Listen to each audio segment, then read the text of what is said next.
Merci beaucoup. Effectivement, c'est plutôt d'avenir. J'espère que je vais vous convaincre, en tout cas, que ça peut faire partie de l'avenir et des outils pour modéliser et mieux comprendre les surdités génétiques neurosensorielles. Donc, comment se déroule le développement, finalement, hein? On part de cellules dites pluripotentes, donc des cellules qui ont la capacité de se différencier dans tous les types de cellules de l'organisme, et puis, selon un cheminement de différentes étapes de différenciation grâce à l'intervention de différents facteurs, on va produire des cellules dites multipotentes, donc qui ont des capacités aussi de se différencier, mais uniquement dans le type cellulaire d'un organe bien spécifique. Et puis ensuite, bien, on aura les cellules différenciées des différents organes et il y aura la formation d'un embryon. Maintenant, une fois qu'on a ces cellules différenciées, jusqu'il y a quand même peu de temps, on pensait qu'il était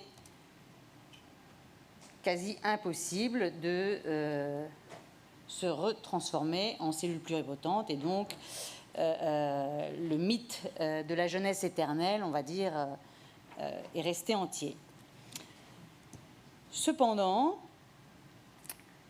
en 1962, donc c'est quand même pas d'hier, John Gurdon, et vous verrez après qu'il a été aussi lauréat du prix Nobel avec Yamanaka.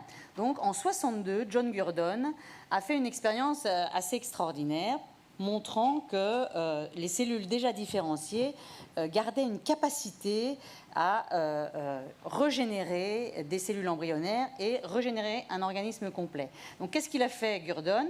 Il a pris le noyau d'une cellule intestinale, donc la cellule est différenciée, il a prélevé le noyau, qu'il a transféré dans une cellule énucléée. Tout ça, c'est chez le crapaud, hein, ça restait encore assez ancestral. Il faut se souvenir qu'on est en 62, même si ce n'est pas si vieux que ça. Et donc, en mettant le matériel génétique du noyau de cette cellule intestinale dans une cellule énucléée, eh bien, il a réussi à reprogrammer le noyau et ensuite à reproduire et à former un nouveau crapaud, une nouvelle grenouille. Donc ça déjà, c'était assez extraordinaire. Il a fallu attendre 1997, je suis sûre que vous vous souvenez, de Dolly, hein, la fameuse brebis qui a été créée par Wilmut. Et lui, qu'est-ce qu'il a fait? Il a aussi pris une cellule, cette fois-ci de glande mammaire, donc de brebis. Donc on passe du batracien au mammifère. Et il a pris ce noyau qu'il a de nouveau transféré dans un oocyte énucléé, et il a réussi à obtenir d'abord une reprogrammation, et puis la formation d'un embryon, et ensuite la naissance de Dolly. Et maintenant, ça, c'est quelque chose qui est fait de façon relativement facile chez le mammifère. Là, on était en 1997. Chez l'homme, maintenant, ça a été quand même plus récent, même si dès 1998, Thomson a réussi à isoler les cellules souches embryonnaires humaines. Donc, comment est-ce qu'il a procédé? Donc, il a, à partir du blastocyste, la masse interne ici de ce blastocyste, il a réussi à l'isoler, le mettre en culture, en rajoutant différents facteurs de croissance sur une couche cellulaire de fibroblastes. Eh bien, on a cette masse ici, et cette masse ici, ce sont des cellules souches embryonnaires humaines. Donc là, on touche la corde sensible, on a la possibilité d'avoir des cellules souches embryonnaires humaines. Alors, qu'est-ce qu'elles ont d'intéressant, ces cellules souches embryonnaires humaines? Eh bien, les caractéristiques des cellules souches en général, il y a deux caractéristiques fondamentales. C'est d'une part l'autorenouvellement et d'autre part la pluripotence. Alors, l'autorenouvellement, c'est qu'elles ont la capacité ad vitam aeternam de proliférer et de redonner naissance à des nouvelles cellules souches en permanence. Donc, on peut avoir une production, on en a nous au laboratoire, voilà, on les passe et on ne les perd pas. Maintenant, ces cellules, en plus, elles sont vraiment extraordinaires puisqu'elles ont la capacité de se transformer en tous les types cellulaires de l'organisme. Donc, quand on veut vérifier qu'une cellule est bien une cellule souche embryonnaire, on vérifie qu'elle est pluripotente en induisant sa différenciation dans les 3 feuillets de l'organisme que sont l'ectoderme, le mésoderme et l'endoderme. Donc, en 1998, Thomson a pu isoler, on a des lignées de cellules souches embryonnaires humaines, mais comme vous le savez, je pense que c'est encore plus sensible en France qu'en Belgique, il y a des problèmes d'éthique majeurs avec ces cellules qui font que je pense qu'en France, on ne peut pas vraiment travailler avec ces cellules. En Belgique, les règles sont un peu plus souples, donc on peut travailler avec ces cellules, mais ça pose vraiment des problèmes majeurs et des possibles dérives que vous pouvez imaginer par des gens mal intentionnés. En plus, le problème de ces cellules souches embryonnaires, si on pense à une thérapie cellulaire, ben là, il y a des problèmes majeurs d'immunogénicité qui sont vraiment très compliqués à contourner. Et là est arrivé, en 2007, Yamanaka. Donc, Yamanaka a eu, grâce à sa découverte, en 2012, le prix Nobel, avec John Gurdon, qui lui avait fait sa découverte en 1962. Et donc, ils ont eu leur prix Nobel pour cette capacité à réinduire des cellules souches à partir de cellules différenciées. Et ici, on les appelle donc des cellules souches humaines à pluripotence induite. Donc, qu'est-ce qu'il a fait Yamanaka ? Quelque chose d'assez simple, enfin, fallait le trouver. Il a pris des fibroblastes, donc des cellules de peau, humaines, n'importe, je pourrais très bien faire ça avec vous, il n'y a pas de souci, c'est pas compliqué. Et puis il a transduit ces 4 facteurs, qui sont des facteurs de transcription, et là, après un certain temps, ces 4 facteurs induisent une reprogrammation nucléaire de ces fibroblastes, et ces fibroblastes se transforment en cellules souches, et là qu'on appelle des cellules souches, donc elles sont humaines et elles sont à pluripotence induite. Et donc finalement, si on reprend notre petit schéma de départ, on a effectivement la capacité, grâce à ces 4 facteurs, d'induire une dédifférenciation ou ce qu'on appelle plus couramment une reprogrammation de ces cellules différenciées en cellules souches. Alors en général, on utilise des fibroblastes parce que c'est quand même assez facile à prélever, mais maintenant on peut faire ça aussi avec les cellules de sang périphériques, donc c'est encore plus facile. Donc il y a des banques de patients, ici on parle de surdité, mais ça concerne toutes les maladies génétiques. Il y a des banques de sang de patients ou de fibroblastes de patients disponibles qui présentent des pathologies génétiques et avec lesquelles on peut du coup induire une reprogrammation en cellules souches. Et ensuite, vous imaginez bien que ces cellules à pluripotence induite, on va essayer de les redifférencier en cellules de l'oreille interne afin, ici, d'une part, de modéliser la pathologie. Donc, on peut partir soit de cellules saines, donc cellules souches, soit de cellules iPS qu'on a transformées grâce à des fibroblastes de patients atteints de surdité génétique. Et grâce à cette transformation, on a des cellules iPS mutées.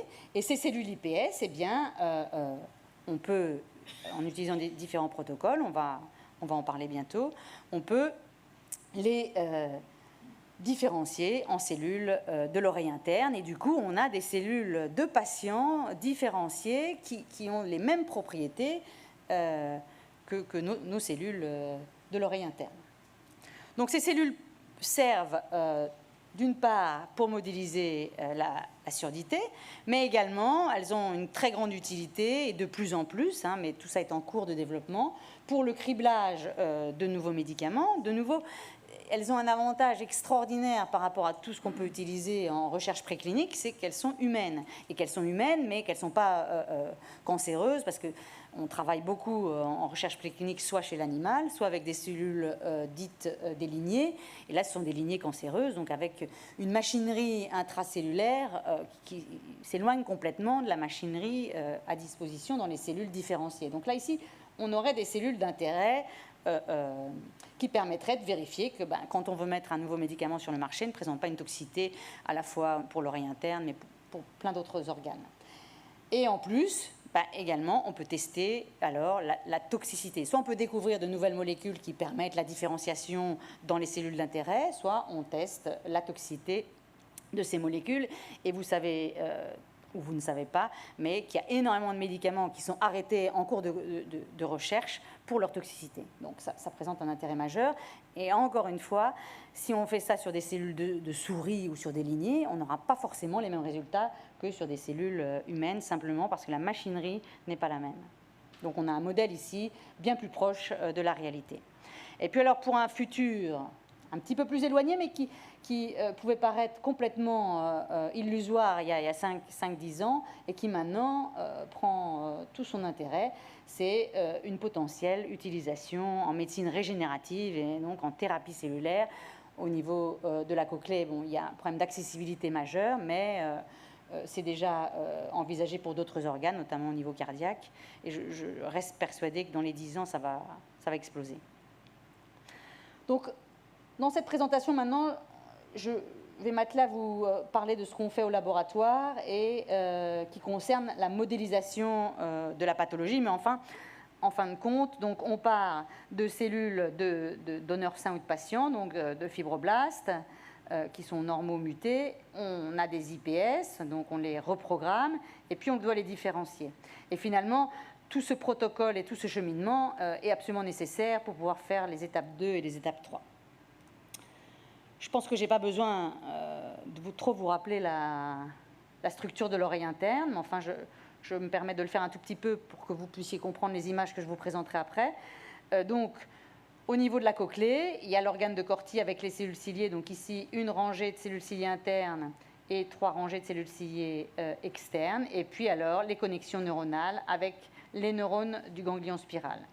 Et donc, sans cette connexion et ces structures entre les cellules ciliées, qui sont finalement le premier relais pour la transmission du son, et ces neurones, il n'y a pas d'audition. Et donc, ces surdités neurosensorielles sont de 2 ordres. 50% sont acquises, et vous en connaissez très bien les causes. 50% sont génétiques. Donc, il y a quand même une énorme proportion de surdités neurosensorielles qui sont génétiques, parmi lesquelles 15% sont syndromiques. Et on peut citer Usher, qui est, je pense, le plus fréquent, mais j'ai citer ici le syndrome d'Alström parce que je vous présenterai un exemple de ce syndrome un peu plus tard dans la présentation. Et puis parmi les génétiques, 35% sont non syndromiques. Donc, par quelles étapes devons-nous passer au laboratoire pour pouvoir essayer de mieux comprendre ces surdités génétiques neurosensorielles? D'une part, on doit dériver des cellules souches à pluripotence induite à partir de fibroblastes ou de cellules de sang périphériques, soit de patients, on les appelle wild type, donc qui ne sont pas mutés pour une surdité génétique donnée, ou de patients atteints de cette surdité. Ensuite, on doit avoir un protocole qui permet une bonne différenciation de ces cellules en cellules cochléaires, et que ce soit en cellules ciliées, en cellules de soutien ou en neurones. Et puis ensuite, nous disposons d'un outil extrêmement puissant pour identifier des nouveaux mécanismes moléculaires impliqués dans la surdité de ces patients. Et ceci est la première étape absolument indispensable avant la mise au point d'un traitement. Donc, qu'en est-il de cette première étape? Alors, vous avez ici une biopsie de peau, la partie noire, et si on met cette biopsie de peau en culture, après quelques jours, on a ici l'apparition de fibroblastes, donc des cellules un peu tubaires ici. Et puis, on met dans le milieu de culture, ça paraît assez simple, mais ce n'est pas si simple à faire que ça, on met ces 4 facteurs dans le milieu de culture, et après 10 jours, on a ce petit patch, cette petite colonie qui ressemble un peu à la colonie que je vous ai montrée suite à la découverte de Thomson par rapport aux cellules souches embryonnaires. Et donc, ces cellules, cette petite colonie-là, est une colonie de cellules souches à pluripotence induites. Alors, comment peut-on être sûr de ça? D'abord, on utilise des marqueurs spécifiques de ces cellules. Et ici, vous avez l'exemple d'un marqueur qui s'appelle TRA160. Et vous voyez qu'une grande majorité des cellules qui composent la culture ont l'air vertes. Alors, ensuite, on doit valider de façon très importante ces nouvelles cellules, hein, parce qu'il ne s'agit pas de dire que c'est des cellules souches à pluripotence induite. Donc, je vous ai dit que les propriétés majeures, c'est l'autorenouvellement et la pluripotence. Donc, il faut bien vérifier tout ça. Ici, on utilise des marqueurs spécifiques de cellules souches et on voit que les colonies présentent une positivité pour ces marqueurs. On vérifie ça en PCR et on voit bien que nos cellules à pluripotence induite, ici on a comparé par rapport à des cellules souches humaines embryonnaires. Vous voyez que les marqueurs spécifiques des cellules souches embryonnaires sont présents dans nos cellules souches à pluripotence induite et totalement absentes des fibroblastes. Donc là, il y a vraiment une reprogrammation cellulaire. Et ensuite, quelque chose d'extrêmement important, et ici c'est même plus tout à fait comme ça qu'on fait maintenant, on fait un karyotype parce qu'en général, cette reprogrammation induit énormément de mutations génétiques et maintenant on a des systèmes de séquençage du génome total, enfin des séquençages un peu rapides parce que sinon c'est un peu trop cher, pour vérifier qu'on n'a pas induit des mutations ou soit des coupures de portions de gènes entiers ou à l'époque, on faisait un karyotype et il y avait souvent des pans de chromosomes complets qui manquaient. Donc là, on a des cellules pluripotentes, des cellules souches, mais bon, s'il manque un pan de chromosome complet, vous imaginez que ça peut quand même poser problème. Ensuite, on vérifie la pluripotence in vitro et in vivo. Donc, d'abord en culture, on utilise des protocoles de différenciation dans les différentes lignées, donc l'ectoderme, le mésoderme et l'endoderme. Et là, on a des marqueurs. Vous voyez bien que PAC6, qui est un marqueur d'ectoderme, il est présent. Évidemment, c'est un mix de tout un tas de types cellulaires. Donc, l'objectif n'est pas de voir une population homogène, pas à cette étape-ci. Ce sera pour plus tard. Brachyurie, pour un marqueur de mésoderme, et SOX17 pour un marqueur d'endoderme.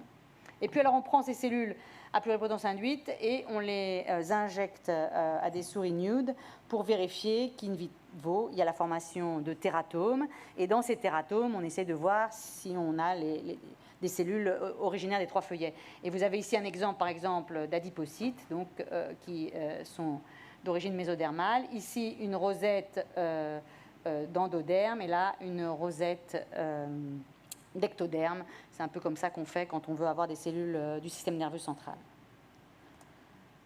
Donc, notre premier objectif est rempli. On a nos cellules souches à pluripotence induite et on peut obtenir ça aussi à partir de cellules de patients et de n'importe quelle personne. C'est très dangereux d'ailleurs parce que on peut faire ça au laboratoire, mais si on fait ça à partir de mes cellules, après, c'est... Enfin, voilà, il y a quand même des problèmes d'éthique. On ne peut pas faire ça à partir des cellules de personnes appartenant au laboratoire.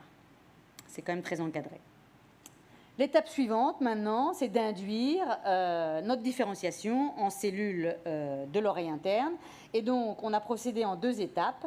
On a d'abord utilisé ce qu'on appelle une induction otique. Et puis après, il y aura une étape de différenciation terminale. Donc, l'idée ici, pour l'induction otique, c'est d'obtenir des cellules souches un peu moins immatures, donc qui ne pourront produire que les cellules de l'organe d'intérêt, donc elles seront multipotentes, et on appelle ça des OSC pour des otic stem cells, donc des cellules souches otiques, donc qui donneront naissance après uniquement à des cellules de l'oreille interne. Et comment est-ce qu'on fait ça? Finalement, entre guillemets, on suit bêtement ce qu'on connaît du développement des cellules de l'oreille interne chez l'homme suite à de multiples recherches au niveau développement. Et on sait bien, par exemple, qu'il y a différentes étapes. Je ne vais pas trop vous noyer d'informations de ce genre, parce que je pense que ça vous intéresse moins, mais enfin, sachez que la première étape, même si on ne voit pas très bien, il faut d'abord différencier en ectoderme non neural, et puis en région préplacodale, puisque toutes les cellules de l'oreille interne dérivent de la placodotique, donc il faut essayer d'avoir des cellules préplacodales. Ensuite, de la région du domaine otique épibranchial. Et enfin, eh bien, on va essayer d'avoir la formation de vésicules otiques. En anglais, on dit otocyste. Et puis, voilà, là, vous reconnaissez, j'imagine, des cellules de la cochlée ou du vestibule. Alors, comment est-ce qu'on procède? Ben, voilà, on utilise une série de facteurs trophiques. C'est peut-être pas la peine que vous sachiez lesquels. Et comment on vérifie qu'on a les cellules d'intérêt? Ben, on fait des immunomarquages et des PCR. Et ici, vous avez un exemple sur une vésicule otique de souris d'un marqueur PAX2. Donc PAX2, c'est vraiment un marqueur spécifique de la vésicule otique. SIX1, même chose. Et ici, on a notre organe de Corti en développement, avec ici en rouge les cellules ciliées, donc qui sont identifiées grâce à de la myosine 6. Et puis autour, les cellules de soutien, qui là sont identifiées grâce à SOX9, mais qui peuvent l'être grâce aussi à SOX2.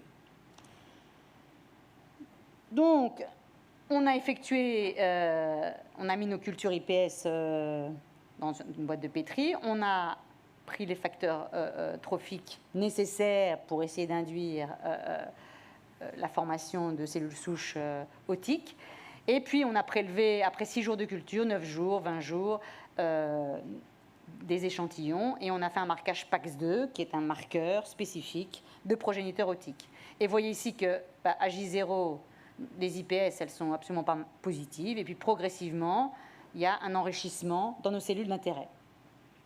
On a vérifié aussi des protocoles, on a montré qu'en présence de FGF2, on avait une plus grande différenciation. Parce que bon, ces protocoles, ils sont théoriques. L'idée aussi, c'est d'essayer de les optimiser en permanence pour obtenir des différenciations qui soient plus efficaces, plus rapides. Et on en est toujours encore à essayer d'améliorer tous ces protocoles.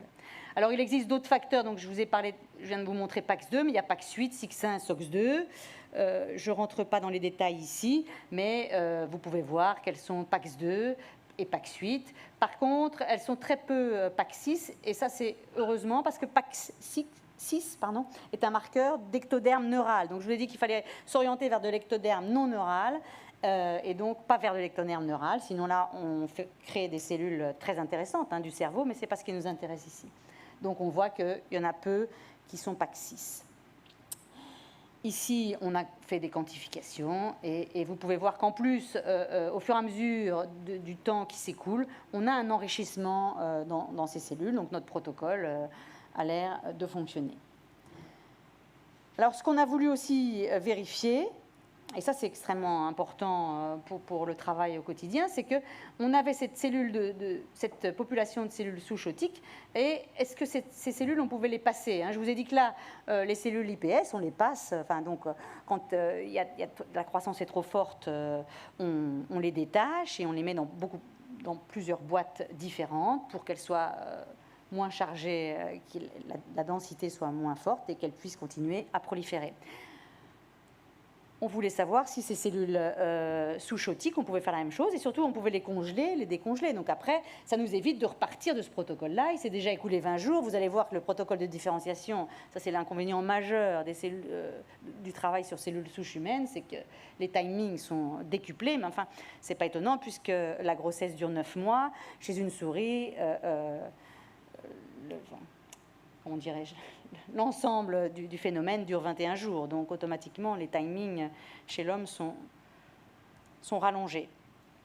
Et donc, on a prélevé des échantillons à J0, donc des cellules IPS, à J20, et puis on a fait des passages de ces cellules. Donc, on les a passées dans des boîtes différentes, et on a regardé, après passage 2, si on avait toujours nos marqueurs d'intérêt. Et non seulement, pour résumer l'histoire assez longue, non seulement on avait toujours nos marqueurs d'intérêt, mais en même temps, on avait un enrichissement. Donc, le fait de passer dans un milieu bien spécifique qui est favorable à ces cellules souches, eh bien, on a un enrichissement ici, vous voyez, en SIX1, PAX8 et PAX2. Et par contre, PAX6, ça diminue. SOX1, qui est aussi un marqueur de nœud ectoderme, ça diminue. Donc, non seulement on arrive à les passer, mais en plus, c'est bénéfique de les passer. Donc, je reviens sur mon schéma de départ.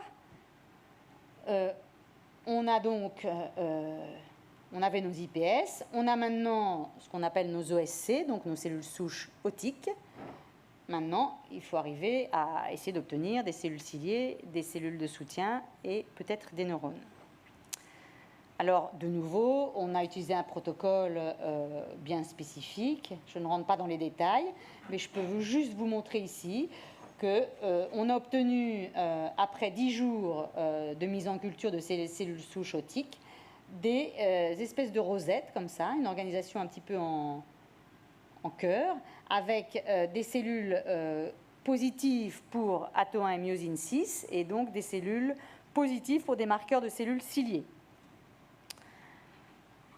Voici un autre exemple ici.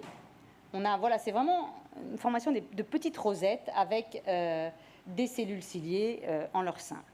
Et alors, ce qui était vraiment intéressant aussi, c'est que, bon, c'est bien gentil d'avoir des marqueurs de cellules ciliées, mais est-ce que c'est des cellules ciliées fonctionnelles ?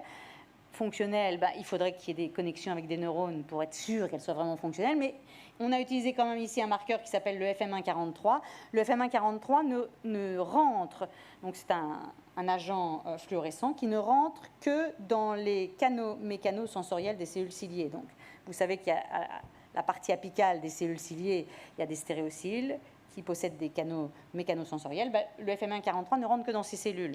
Donc, si les cellules sont vertes, c'est qu'elles ont, a priori, leur partie apicale, ou en tout cas, elles ont des canaux qui leur permettent d'avoir ce marqueur. Et vous voyez ici que les rosettes, en tout cas celle-ci, est positive et que donc, on ne peut pas dire qu'elles sont vraiment fonctionnelles parce qu'encore une fois, il faudrait faire de l'électrophysiologie, enregistrer les potentiels de membrane, etc. Mais enfin, on a quand même une indication assez favorable qui montre qu'on a des cellules ciliées.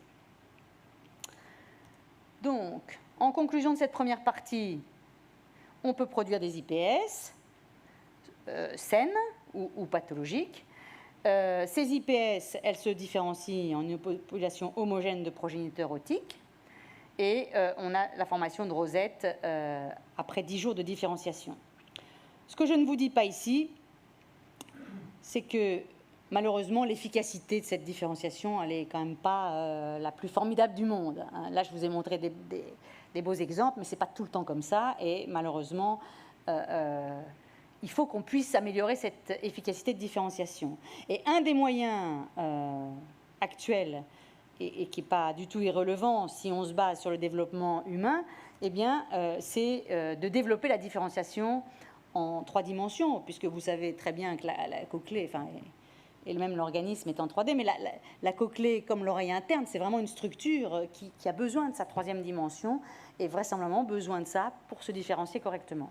Et donc, on est passé à un modèle qu'on appelle d'organoïde en 3 dimensions.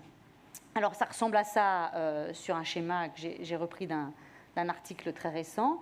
Vous voyez que donc on repart de nos IPS, on suit nos étapes bien spécifiques avec nos facteurs trophiques bien particuliers, et on obtient ici des petites masses, vous allez voir après, mais dans lesquelles il y a des vésicules otiques, donc des autocystes, et puis ces autocystes après vont se différencier en pseudo-oreilles internes. Et vraisemblablement, cette dimension 3D est nécessaire pour une bonne différenciation. Vous avez ici l'exemple de ces débuts d'organoïdes. Donc, on prend les cellules IPS et puis on les met en conditions flottantes, alors que d'habitude, on cultive ça sur un tapis cellulaire. Et après 12 jours, on a la formation de petites boules de ce genre-là. Alors, on a suivi un protocole bien spécifique et donc on a regardé si parmi ces sphères, on avait des cellules PAX2, PAX8, comme je vous l'ai dit tout à l'heure. Et effectivement, vous voyez bien qu'il y a des petites vésicules ici qui sont, après 18 jours, qui sont PAX2 positives. Donc, on serait plus ou moins à ce stade-ci. Donc, on a formation de petites vésicules otiques. Donc, ça, c'était après 18 jours. Alors ensuite, vous voyez, j'ai mis jour 18, et puis chut, il y a une très longue distance, mais il n'y a pas de timing. Hein. Et vous allez voir que ce timing, il est quand même très long.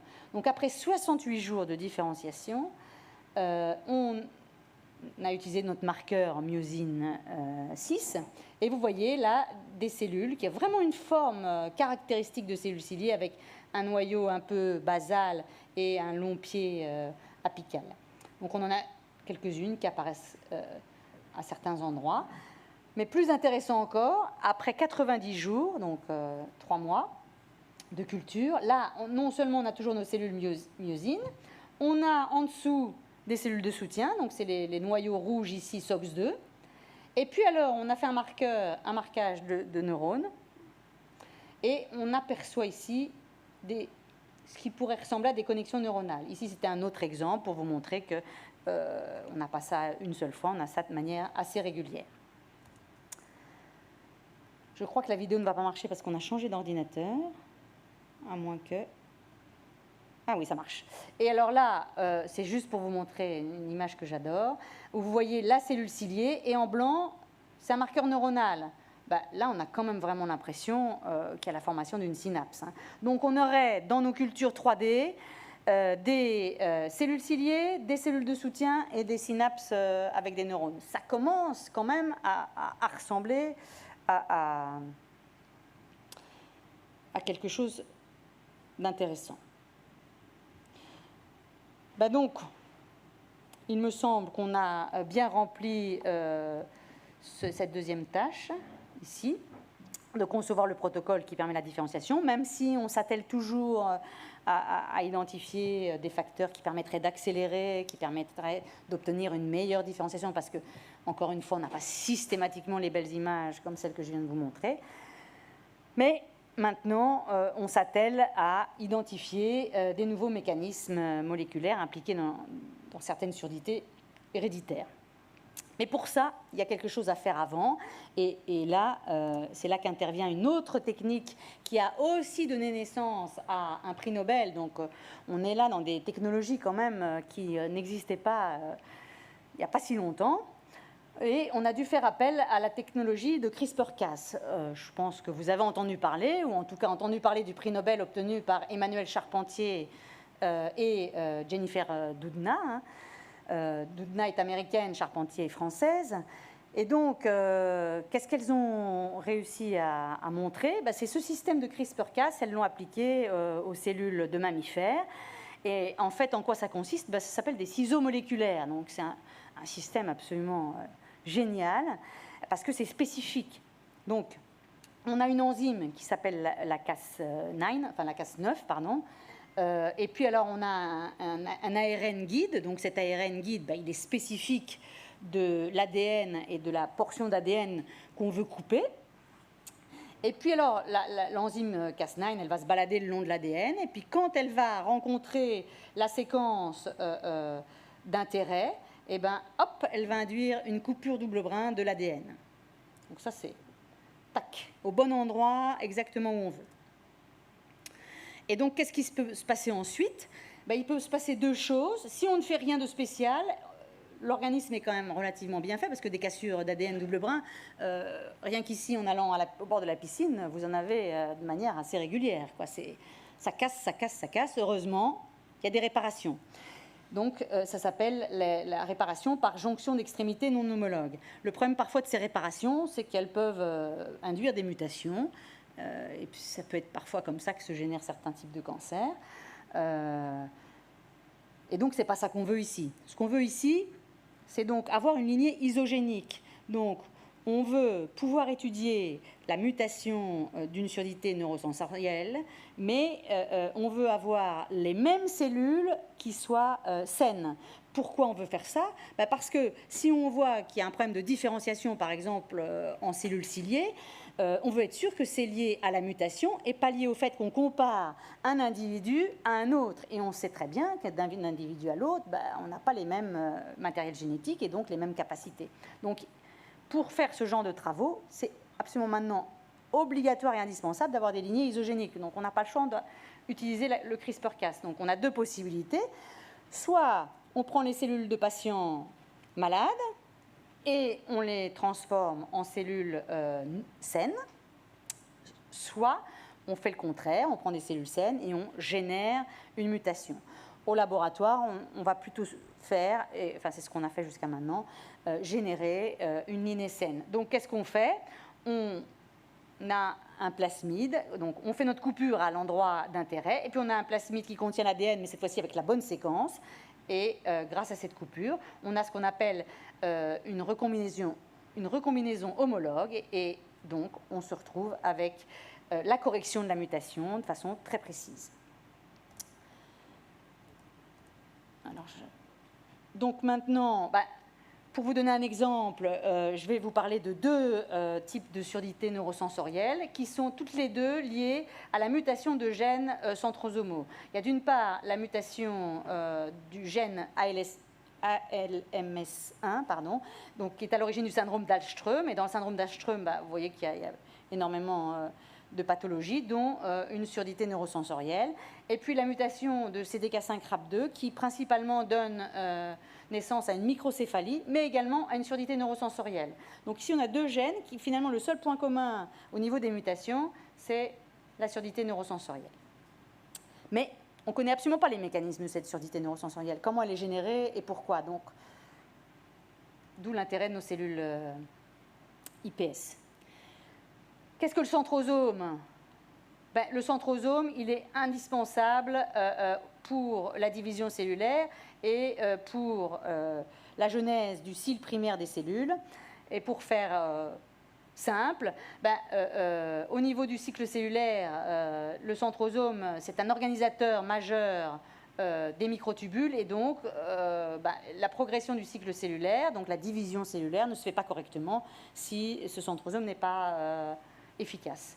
Au niveau du cyle primaire, ce cyle primaire, il y en a dans toutes les cellules différenciées, et il participe à la sensation de l'environnement et à la transmission d'informations indispensables à la survie, à la migration des cellules. Et donc, si ce cyle primaire ne fonctionne pas et si ce centrosome est défectueux, il peut y avoir une défection au niveau cellulaire et au niveau de la différenciation, de la prolifération et de la survie.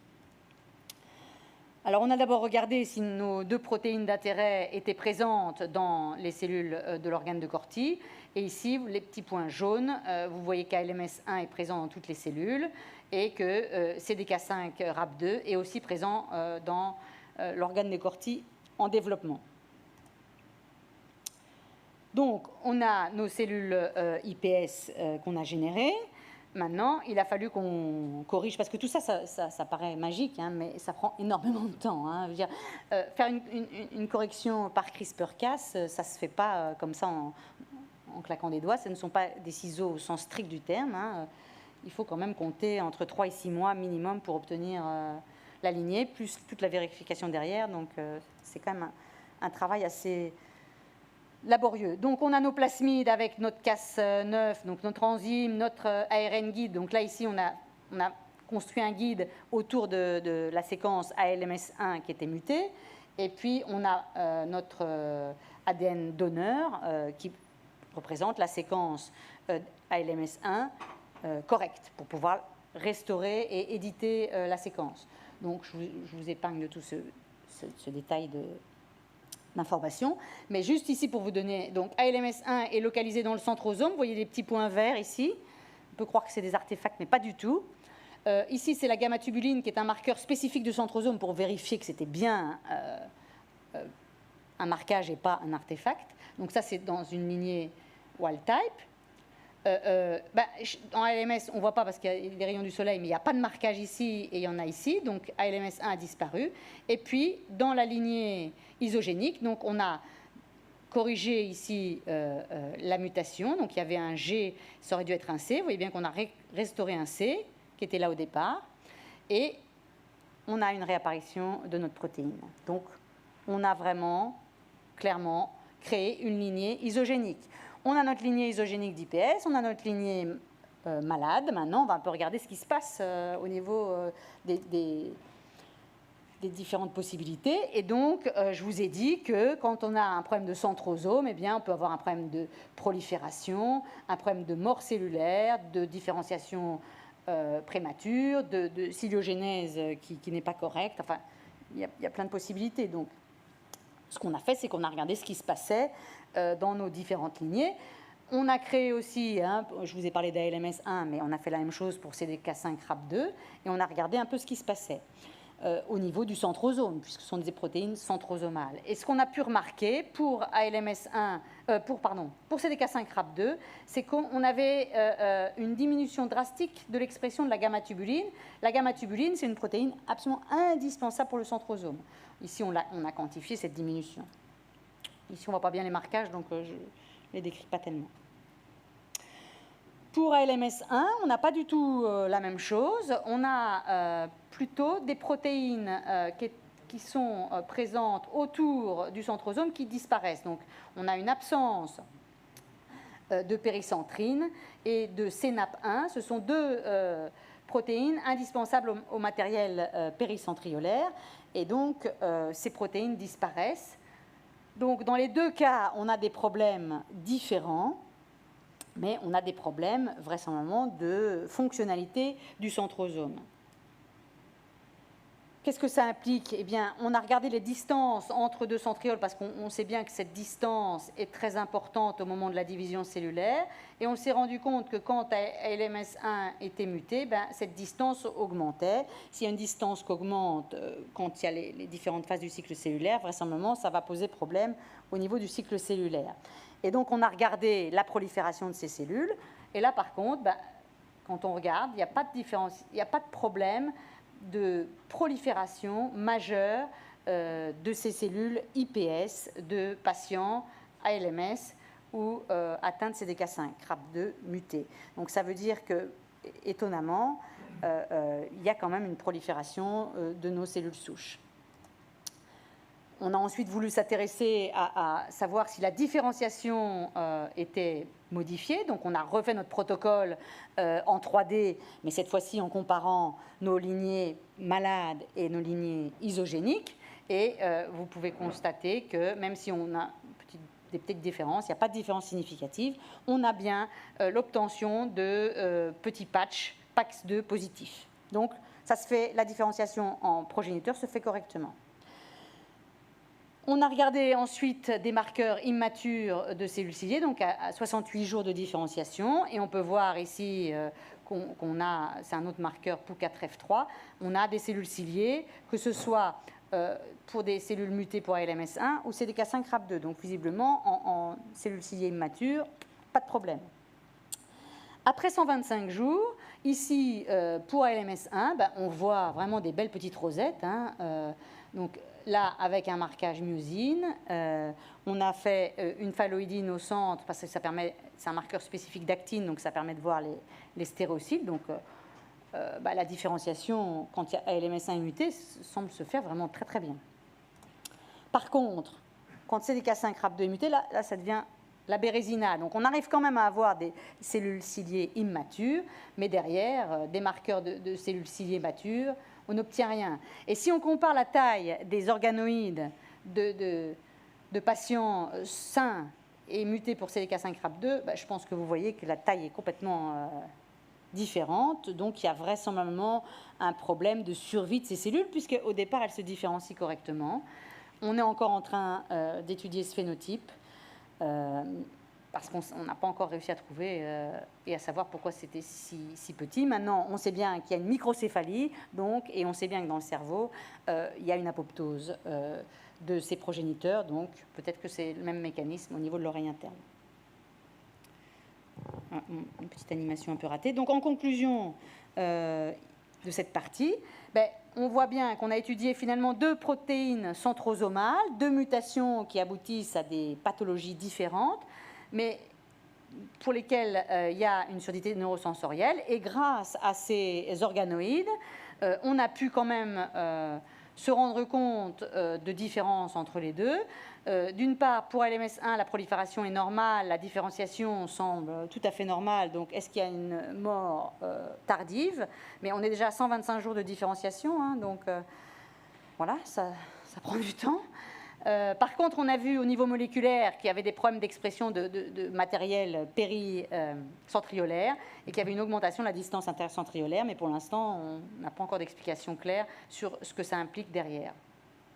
Pour CD5RAP2, là, par contre, la taille des organoïdes tardifs est complètement anormale. Ils sont complètement ratatinés, donc vraisemblablement, il y a un problème d'apoptose. On n'a pas de formation de cellules ciliées matures. Chez les patients CD5RAP2, je pense qu'ils naissent quand même avec une certaine audition. L'audition, tous les patients d'ailleurs atteints de mutation CD5RAP2 ne sont pas sourds, mais ceux qui sont sourds, ce n'est pas une surdité néonatale. Donc là, il y a encore quelque chose à explorer. Et par contre, là, on a une diminution drastique de l'expression de la tubuline gamma. Pour conclure, j'espère que je vous ai quand même convaincu de l'intérêt de ce matériel, en tout cas ici pour mieux comprendre les surdités génétiques. On n'a pas encore fini pour les 2 surdités dont je vous ai parlé. On doit regarder un peu la mort cellulaire, l'organisation du cytosquelette, et puis la longueur du cil primaire, qui dans la cochlée s'appelle le kinocilium. On a quand même fait des mesures ici et on a vu que, je ne vous l'ai pas présenté, mais qu'il y avait une diminution de cette longueur du cil. On doit aussi s'atteler à augmenter la différenciation cochléaire dans nos modèles d'organoïdes. Et peut-être que grâce à ça, on pourrait identifier de nouvelles voies moléculaires impliquées dans la différenciation normale de l'embryon humain.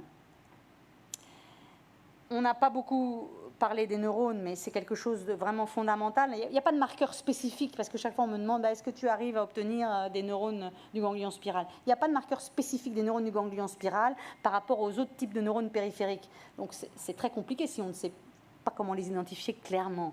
Donc là, on s'attelle un peu à s'intéresser à ça, augmenter le nombre de cellules ciliées, et puis évidemment les synapses. Vous savez que maintenant, les surdités, il y a beaucoup de surdités, notamment la presbyacousie, qui sont liées à des pertes synaptiques, et donc avoir un modèle humain qui permettrait d'étudier cette synaptopathie serait vraiment un gros plus pour les travaux d'études précliniques. Avant de finir cette présentation, je veux remercier mes collaborateurs parce que c'est un travail de titan depuis quand même un certain nombre d'années, notamment Subhajit, Amandine, Keshi et Benjamin, et puis les collaborateurs et Philippe Lefebvre du CHU de Liège, que vous connaissez certainement. Mais les sponsors, sans qui tout ça ne peut se faire, parce que c'est très très coûteux. Et je vous remercie énormément pour votre attention et d'être venu écouter ça.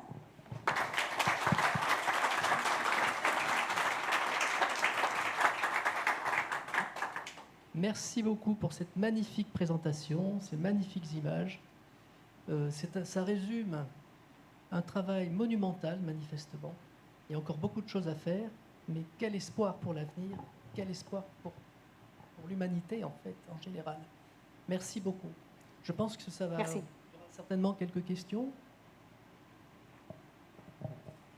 Bravo Brigitte, merci beaucoup. Je n'avais pas vu ta présentation, donc là vraiment je suis estomaqué, vraiment c'est fantastique.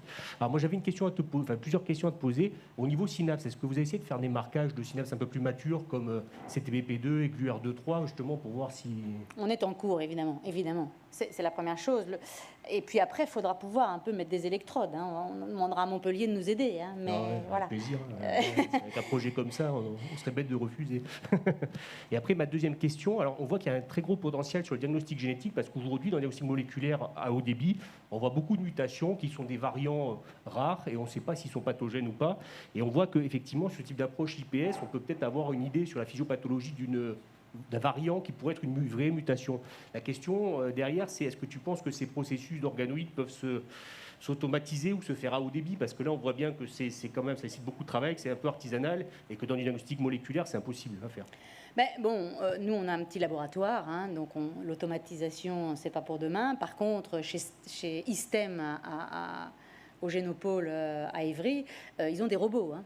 Donc, effectivement, tout ce qui est culture d'organoïdes, maintenant, ça peut être robotisé, entre guillemets, sans problème. La seule chose, c'est qu'il faut avoir le matériel disponible et les gens compétents. Même, il n'y a plus besoin d'entretien. Enfin, pour ceux qui ne connaissent pas ces cellules, j'en ai pas parlé, mais il faut venir tous les jours. Hein. Il n'y a pas, ça n'attend... Enfin, il n'y a pas de week-end, donc il faut les entretenir tous les jours, il faut les changer, il faut les passer. Mais maintenant, il y a des systèmes robotisés qui fonctionnent très très bien, et chez ISTEM, ils ont ça. Ils font pas de cochlée, hein, mais ils font ça dans d'autres types d'organes. Ils font beaucoup de système nerveux central, de muscles, hein, puisque c'est couplé au généton. Donc oui, bien sûr. Merci beaucoup, c'était très très intéressant. Est-ce que vous vous intéressez aussi à l'interaction cellule-environnement ou l'organoïde environnement général, notamment le tissu osseux, etc., ou tout ce qui est un peu crosstalk, c'est-à-dire dialogue entre ces, et leur rôle dans la différenciation, etc. Alors, c'est une excellente question, parce que, bon, on s'y est pas encore intéressé, mais on n'a pas le choix, et je vais vous donner l'exemple d'autres organes où il y a beaucoup plus de chercheurs, donc ils sont plus avancés.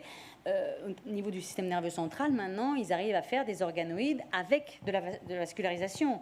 Et ici, vraisemblablement, on va devoir aussi s'atteler à avoir un peu de vascularisation, peut-être du tissu osseux.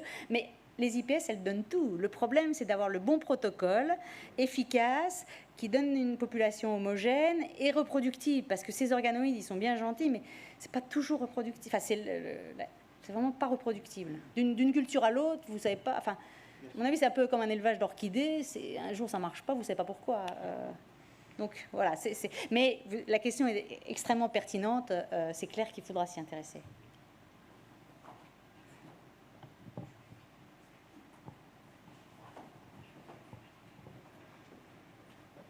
Merci beaucoup, c'était vraiment très intéressant. Est-ce qu'il y a des hypothèses éthiopathogéniques de certaines surdités génétiques établies à partir de modèles animaux qui ont été remis en cause à partir de vos cellules humaines?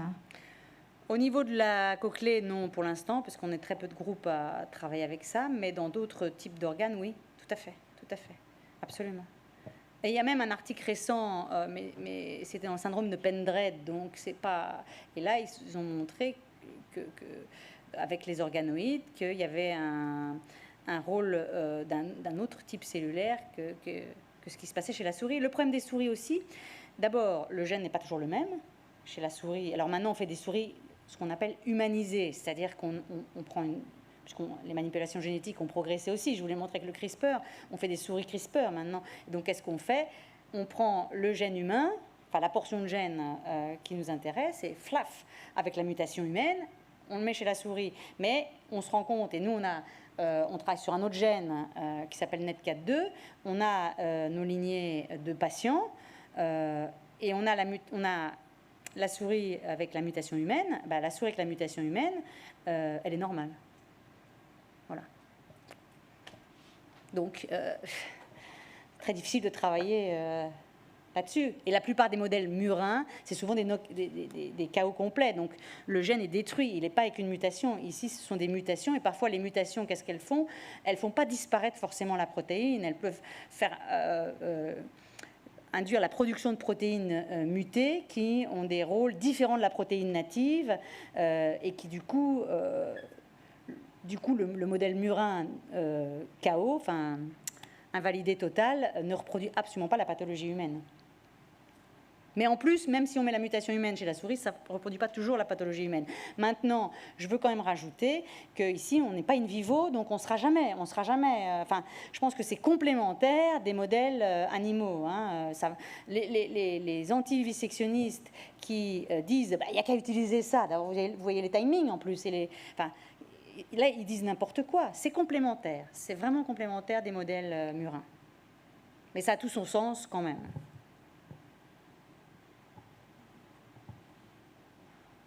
Autre question?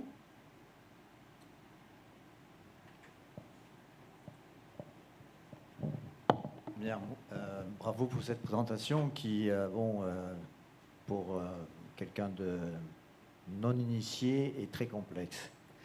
Et si j'ai bien compris, vous êtes surtout dans l'in vitro, et par le biais de remonter ainsi vers la formation de l'organe, vous arrivez à détecter les mutations et en quelque sorte voir ce qui peut se passer par la suite chez l'homme, et faire donc un parallèle secondairement. Mais la question que je me pose, et quand on parle de l'avenir, c'est, en fin de compte, là on est dans l'in vitro, mais à quel moment on pourrait faire transplanter tout ça chez un enfant qui aurait donc une pathologie, et est-ce qu'on aurait un espoir à travers ces cellules souches de voir cette pathologie régresser, et à quel moment le faire? Est-ce que ça fait partie des objectifs finaux de cette étude, ou bien c'est simplement une étude qui va permettre de mieux comprendre les mutations et peut-être de les compenser par des injections de protéines adaptées, etc. Quelle est exactement la finalité, quelles sont les différentes finalités plutôt de cette étude qui est éminemment complexe et intéressante, mais dont un profane ne voit pas très bien la finalité. Voilà. Mais je vous ai dit au début qu'on pouvait avoir 3 types d'applications pour ce genre de cellules. Un, mieux comprendre la pathologie. Et moi, je veux bien qu'on traite, mais tant qu'on ne comprend pas comment ça se passe, on ne peut pas traiter. Si on ne sait pas ce qui se passe. Enfin, des patients atteints de mutation, c'est des K5RAP2 jusqu'à peu, on ne savait même pas qu'ils étaient sourds. Pourquoi? Parce qu'ils ont une microcéphalie, donc ils sont quand même pas très faciles à étudier. Et la surdité, vous savez ça mieux que moi en clinique, quand il y a une atteinte multisystémique, c'est pas là-dessus qu'on s'attache d'abord. Donc, 1, comprendre. 2, il y a quand même une possibilité de thérapie cellulaire non négligeable, qui est quand même assez éloignée, parce qu'effectivement, et c'est là que j'aime à comparer parfois la surdité au cancer. Avant, on disait il y avait un type de cancer, mais des types de cancer, il y en a 50 000 sortes. Et chaque cancer a son traitement. Et moi, quand je vois des recherches sur le cancer, un coup, ils testent le traitement sur le cancer de machin, le cancer... Voilà, parce que chaque fois, c'est très différent. Je pense que pour les surdités, on ne devrait même pas dire la surdité, c'est les surdités neurosensorielles. Il y en a de tellement de différentes étiologies qu'on ne pourra pas traiter tous les patients avec de la thérapie cellulaire.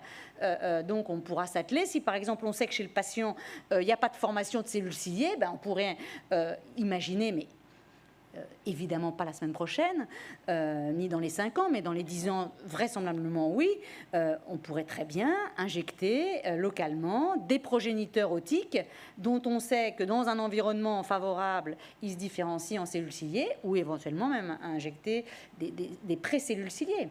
Mais tout ça, ça reste de la recherche pour l'instant fondamentale, ça c'est évident. Donc on est assez éloigné de la clinique, mais pas complètement. Justement, c'était un peu le but de ma question. Vous avez abordé le sujet qui interpelle au niveau de l'implant cochléaire. Parce que la question que je m'étais posée, c'était si les cellules souches pouvaient avoir un avenir, comme vous dites, de génération de cellules ciliées, est-il raisonnable de mettre des implants bilatéraux sans laisser peut-être à ces enfants une possibilité, dans 10 ans ou dans 15 ans, d'avoir une oreille différemment constituée? Ou est-ce que ça entrave ou pas cette évolution, cette perspective? Au niveau de l'implant cochléaire, moi je dirais que pour l'instant, c'est la seule chose qui fonctionne vraiment pas mal pour ces jeunes patients. Donc, prendre le risque de ne pas leur en mettre et d'attendre 10 ans, je pense que c'est pas concevable. D'autre part, y a des travaux qui se font maintenant aussi, justement, pour améliorer la qualité de l'implant, alors qu'ils ne se feront pas à travers ces organoïdes, mais ces organoïdes vont aider à découvrir de nouvelles molécules qui pourront être utiles en co-administration, par exemple, avec un implant, pour permettre d'avoir une bonne croissance neurotique, une bonne survie neuronale, puisque l'implant ne fonctionne que s'il y a une survie neuronale résiduelle correcte.